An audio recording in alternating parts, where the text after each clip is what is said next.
Selamat pagi, shalom. Bagaimana kabar anak-anak ibu hari ini ya?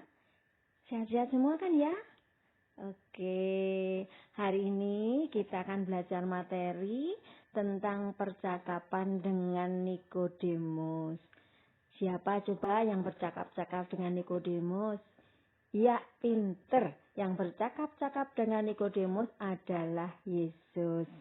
Kita akan memperhatikan ya dan mempelajarinya apa sih yang dibicarakan Yesus dengan Nikodemus sehingga kita bisa belajar dari materi hari ini dan supaya bisa membuat hidup kita menjadi lebih baik. Tujuan pembelajaran kita hari ini ada 3. Yang pertama, mampu menceritakan isi percakapan antara Yesus dengan Nikodemus. Yang kedua, mampu menjelaskan maksud dilahirkan kembali, hidup sebagai manusia baru dalam kaitannya dengan pembaptisan. Dan yang ketiga, mampu menunjukkan pengalaman nyata yang serupa dengan pertemuan antara Yesus dengan Nikodemus. Itu tujuan pembelajaran kita hari ini. Jadi setelah kita belajar, diharapkan kita bisa melakukan 3 hal itu ya anak-anakku. Sebelum belajar, kita ngapain dulu? Iya, kita berdoa dulu ya anak-anakku. Mari kita berdoa, ambil sikap doa yang baik. Kita mulai dengan doa. Dalam nama Bapa dan Putra dan Roh Kudus. Amin. Ya Tuhan, kami berterima kasih karena telah Kau kumpulkan lagi di sini.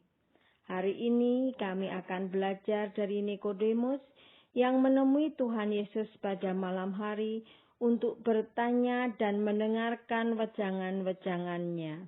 Bantulah kami agar kami menangkap kehendak Tuhan melalui pelajaran hari ini. Amin. Santo Petrus Canisius, doakanlah kami. Amin. Dalam nama Bapa dan Putra dan Roh Kudus. Amin. Kita sudah berdoa dan kita mau belajar. Tapi kayaknya pagi-pagi anak-anak ibu belum siap belajar ya, belum ada semangat ya. Nah, biar semangat belajar, mari kita menyanyi dan menari dulu ya. Kita lihat video yang ibu akan tayangkan, nanti diikuti ya nyanyian dan tariannya ya. Baik, mari kita mulai.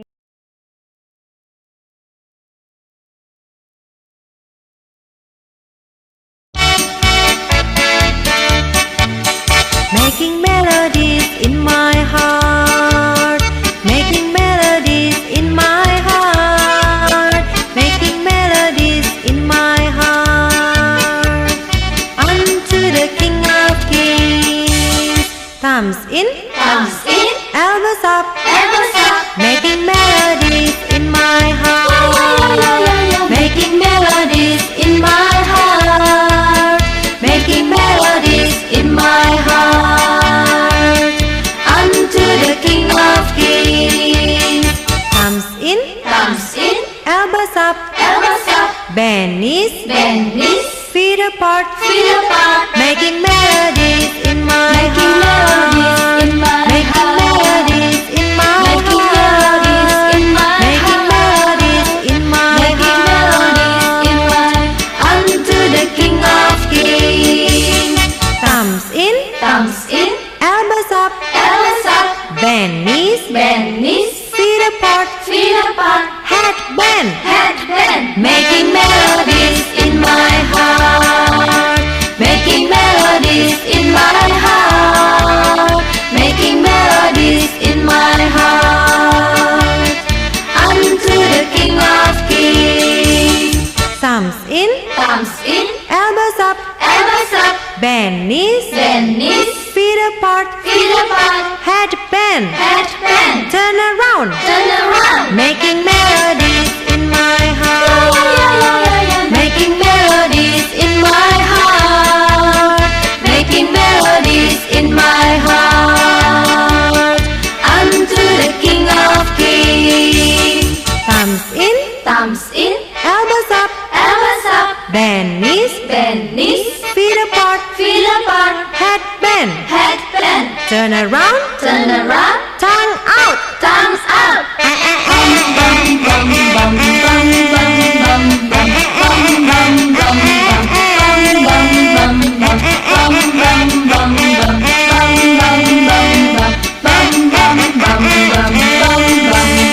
Thumbs in, Thumbs in, elbows up, elbows up, bend knees, bend knees, feet apart, feet apart, head bend, head bend, turn around, tongue out, thumbs out. sit down.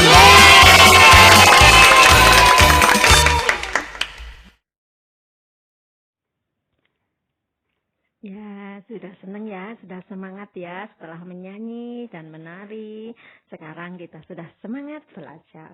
Nah, maka marilah kita belajar. Nah, kita amati dulu yuk. Kita amati gambar ini. Ada 2 buah gambar. Ayo, siapa yang tahu gambar apa itu? Iya, gambar yang sebelah kiri adalah gambar di mana mereka sedang berdiskusi, bekerja sama.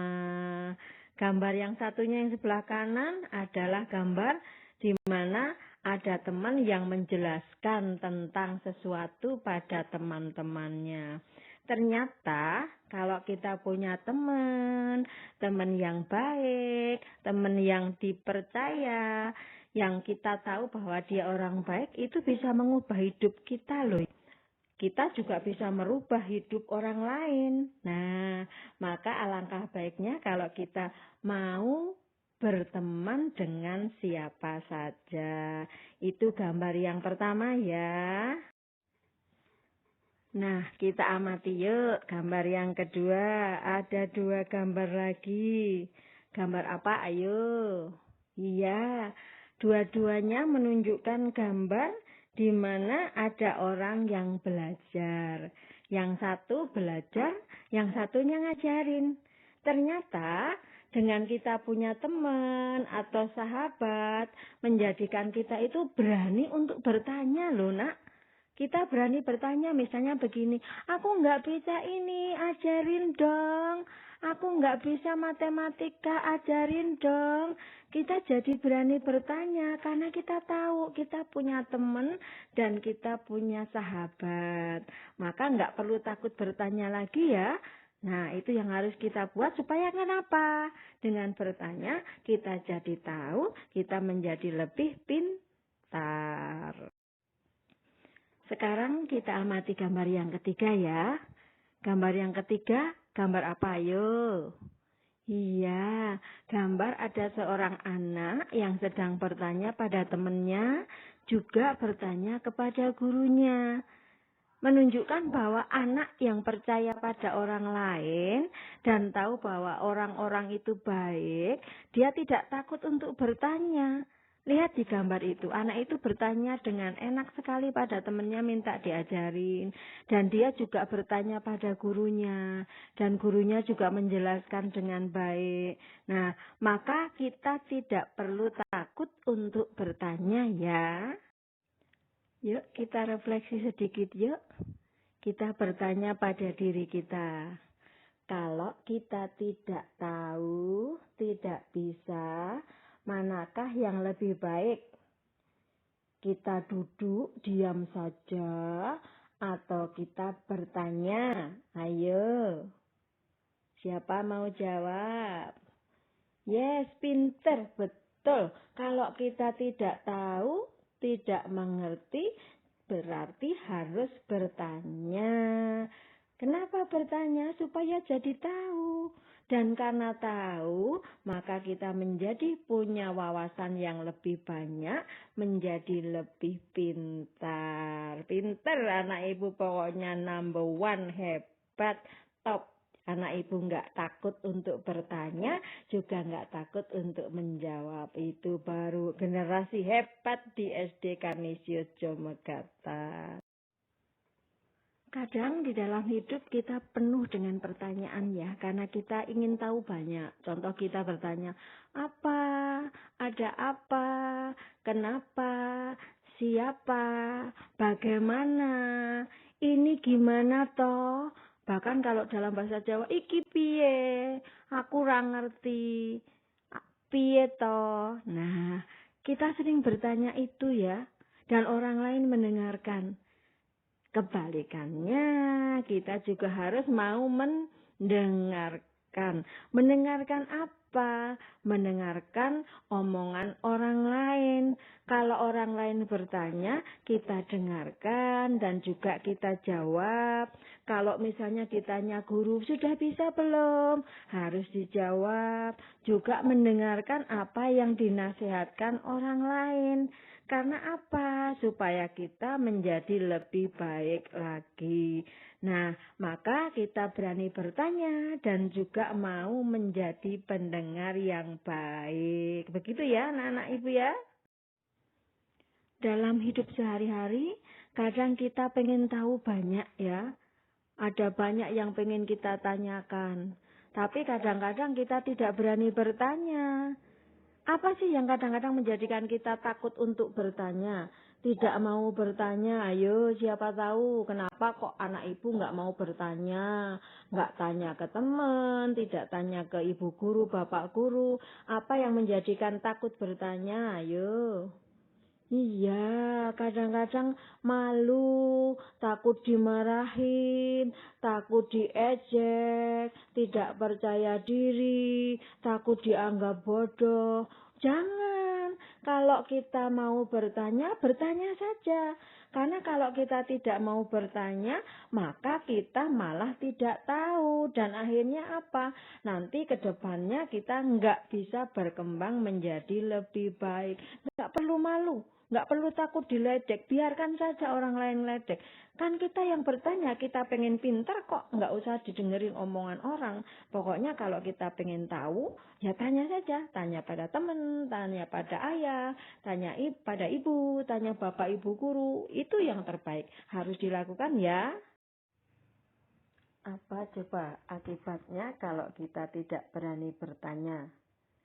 Ya, betul sekali. Kalau kita tidak berani bertanya, maka tidak akan mengerti, tidak akan paham. Jadi kita akan terus bertanya. Semakin lama kita bisa pusing, bisa stres. Dan apa yang terjadi ke depan tidak berkembang. Karena wawasan kita tidak bertambah. Maka itulah akibatnya kalau kita tidak berani bertanya. Anak ibu tidak mau stres kan ya? Tidak mau kan ya kalau kemudian nggak ngerti apa-apa, maka jangan takut bertanya. Karena dengan bertanya kita menjadi lebih lega dan mengerti banyak hal. Kita tadi sudah membahas tentang bertanya dan ditanyain ya. Nah, kita saatnya sekarang akan belajar bagaimana Nikodemus bertanya kepada Yesus dan Yesus juga memberitahu Nikodemus. Kita akan belajar percakapan Yesus dengan Nikodemus seperti yang tertulis dalam Injil Yohanes bab 3 ayat 1 sampai 21. Dilihat, diamati, diperhatikan ya nak, supaya bisa menemukan hal-hal yang baik dan bisa kita teladani. Selamat menyaksikan. Ada seorang tokoh Yahudi bernama Nikodemus yang merupakan salah satu dari kaum Farisi. Suatu malam, ia datang kepada Yesus.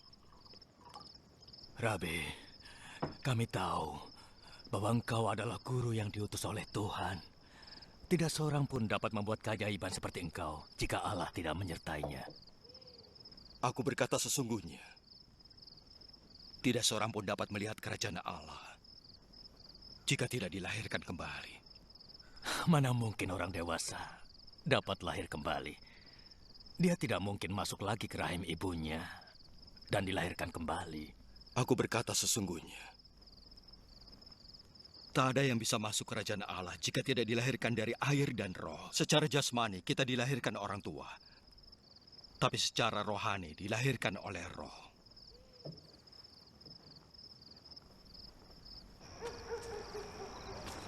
Jangan heran kalau aku berkata kalian harus dilahirkan kembali. Angin bertiup kemanapun ia mau. Kalian dengar suaranya, tapi tidak tahu dari mana datangnya atau kemana perginya. Begitu juga dengan orang yang dilahirkan oleh roh. Bagaimana bisa begitu? Kau guru yang hebat di Israel. Mengapa tidak mengerti? Aku berkata yang sesungguhnya. Kami mengatakan dan bersaksi atas apa yang kami lihat. Tapi tidak ada yang mau menerima kesaksian kami. Jika kalian tidak percaya padaku mengenai hal-hal di dunia ini, bagaimana kalian bisa percaya jika aku bicara tentang surga? Tidak seorang pun pernah naik ke surga, kecuali anak manusia yang turun dari surga. Seperti Musa menaikkan ular tembaga pada tiang di padang gurun, begitu juga anak manusia harus dinaikkan, supaya semua orang yang percaya padanya memperoleh hidup yang kekal. Karena Allah begitu mengasihi dunia ini, maka Ia memberikan anaknya yang tunggal, supaya setiap orang yang percaya kepadanya tidak binasa, tetapi memperoleh hidup kekal. Sebab Allah mengutus anaknya bukan untuk menghakimi dunia ini, tetapi menjadi penyelamatnya. Orang yang percaya kepadanya tidak akan dihukum. Tetapi orang yang tidak percaya sudah dihukum oleh Allah, karena mereka tidak mau percaya kepada anaknya yang tunggal. Seperti inilah penghakiman itu. Terang sudah datang ke dunia, tetapi manusia lebih menyukai gelap daripada terang, sebab perbuatan mereka jahat. Setiap orang yang berbuat jahat benci kepada terang, tidak mau datang kepada terang, sebab mereka tidak ingin perbuatan jahatnya sampai terlihat. Tetapi orang yang melakukan kebenaran datang kepada terang, supaya menjadi nyata bahwa apa yang dilakukannya itu sudah sesuai dengan kehendak Allah. Ya, sudah selesai ya videonya ya. Anak ibu asik sekali nonton videonya. Kita sekarang akan membahas video yang kita tonton tadi ya, yang juga seperti yang tertulis di dalam Injil Yohanes bab 3 ayat 1 sampai 21. Siapa itu Nikodemus? Siapa yang tahu setelah melihat video tadi? Ya, betul sekali. Nikodemus adalah seorang Farisi. Dia seorang pemimpin agama Yahudi. Jadi, dia yang selalu memimpin ibadah-ibadah orang Yahudi. Tapi Nikodemus ini dia tertarik sekali dengan ajaran Yesus tentang kerajaan Allah. Dia seorang imam, suka berkhotbah di depan orang Yahudi. Tapi dia pengen tahu tentang kerajaan Allah. Malam-malam dia mencari Yesus dan kemudian menemui Yesus. Apa yang dia pengen tanyakan tentang kerajaan Allah? Nah, ia memiliki sikap rendah hati loh nak saat itu. Dia mau terbuka, maka ia bertanya kepada Yesus tentang ajaran Yesus tadi. Dia bertanya pada Yesus, apa sih itu kerajaan Allah? Coba kamu bayangkan, dia seorang imam yang selama ini ngajarin orang Yahudi, berkhotbah pada orang Yahudi, dan dia dianggap orang pintar. Sekarang dia bertanya pada Yesus. Hebat sekali, dia memberi contoh kita untuk belajar rendah hati. Tidak perlu malu, tidak perlu sombong. Aku udah pintar, aku orang hebat kok selalu bertanya. Tidak. Jadi Nikodemus memberi contoh pada kita untuk rendah hati. Itu ya, itu yang ada. Kita lanjutkan yuk. Ketika Nikodemus datang kepada Yesus dan bertanya kepada Yesus tentang kerajaan Allah, Yesus menegaskan kepada Nikodemus untuk pentingnya percaya. Percaya bahwa kerajaan Allah itu ada dan juga mau bertobat serta berubah. Karena apa? Syarat bisa masuk kerajaan Allah adalah dengan bertobat dan berubah menjadi manusia baru. Manusia baru yang seperti apa? Ya, manusia baru yang meninggalkan hidup lamanya yang penuh dosa, yang penuh kesombongan, iri, dengki, keserakahan, berubah menjadi orang yang rendah hati, mau memberi, mau melayani, sehingga apa? Bisa masuk kerajaan Allah. Nah, dari hal ini, Yesus memberi contoh ya. Contoh apa? Contoh untuk mau mendengarkan dan juga menjelaskan menjelaskan. Jadi tadi kita belajar dari Nikodemus untuk rendah hati, sekarang kita belajar dari Yesus untuk mau mendengarkan orang lain dan juga mau menjelaskan ketika orang lain bertanya. Kemudian Yesus juga menjelaskan apa itu artinya kerajaan Allah, yaitu suasana di mana Allah itu menjadi raja. Raja di mana? Ayo. Raja di dalam hati manusia. Nah, ketika di dalam hati kita itu ada Allah yang menjadi raja, maka hati kita itu akan menjadi hati yang penuh kasih, penuh sukacita, suka mengampuni, senang damai, dan juga sejahtera. Jadi kalau kita pengen ada Allah dalam hati kita, kita harus berubah menjadi orang baru. Menjadi orang yang apa? Mau bertobat. Sehingga ketika Allah ada di dalam diri kita, itu yang kita rasakan. Kita damai, sejahtera, kita nggak punya dendam. Kenapa nggak punya dendam? Karena kita suka mengampuni orang lain, mengasihi orang lain. Hebat ya, Yesus memberi contoh yang luar biasa pada kita. Dalam video yang kita tonton tadi, kita melihat dan mendengarkan apa yang dikatakan Yesus pada Nikodemus. Ada kalimat yang berbunyi begini, manusia yang dilahirkan kembali. Maksudnya apa? Ayo, dilahirkan kembali yaitu tadi menjadi orang baru, yaitu meninggalkan dirinya yang lama yang penuh dosa, menjadi orang yang lebih baik. Nah, dalam gereja Katolik, dilahirkan kembali berarti dapat apa? Ayo, dapat sakramen baptis. Jadi ketika orang Katolik itu dibaptis, maka dilahirkan kembali. Dia lahir menjadi orang yang kembali putih, kembali bersih, kembali suci. Itu yang dimaksud dengan dilahirkan kembali. Nah, maksudnya apa lagi yang diharapkan Yesus? Supaya kita mau meninggalkan cara hidup yang lama dan melakukan cara hidup yang baru lebih baik. Kalau kemarin kita malas, maka sekarang menjadi rajin. Kalau kemarin kita ngeyel dikasih tahu orang tua, kita menjadi anak yang penurut. Kalau kita tidak suka belajar, kita menjadi rajin. Kalau misalnya pembelajaran suka nggak ikut belajar, sekarang ikut. Jadi apa? Berubah menjadi lebih baik lagi. Karena apa? Kita toh tidak mau toh masuk neraka, kita pengen masuk kerajaan Allah, maka harus menjadi orang yang baru. Begitu ya, paham ya anak-anak ya? Pasti anak-anak ibu pengen menjadi orang yang baru ya. Besok pasti anak-anak ibu akan menjadi orang yang lebih baik lagi. Amin ya, amin. Bagi anak-anak ibu, coba ibu mau bertanya, hidup sebagai manusia baru berarti hidup sesuai perintah Tuhan Yesus. Menjadi anak-anak yang selalu berbuat baik kepada siapapun. Ayo, siapa yang mau memberi contoh berbuat baik kepada orang lain? Contohnya apa? Ayo. Ya, betul. Membantu orang tua, menyapu lantai, menolong bapak ibu guru membersihkan papan tulis, ngajarin teman belajar, menemani adik bermain, membersihkan selokan. Wah, pokoknya anak ibu hebat, pinter-pinter sekali. Hebat, top. Begitu ya, jadi menjadi anak-anak yang baik seperti kehendak Tuhan Yesus. Begitu ya. Akhirnya kita sampai pada bagian yang akhir, yaitu tugas.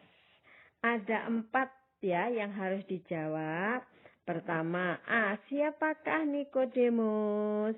Yang kedua, B. Apa maksud dilahirkan kembali menurut Yesus? C. Apa yang harus dilakukan jika orang ingin dilahirkan kembali? D. Berilah contoh orang berubah dari kebiasaan yang buruk menjadi baik. Dikerjakan ya, dikerjakan di buku, kemudian dikumpulkan di sekolah.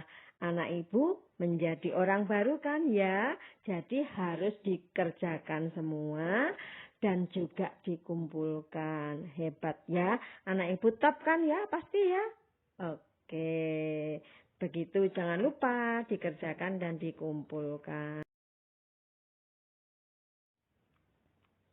Setelah semuanya kita lalui, kita bahas, maka kita sampai pada penutup.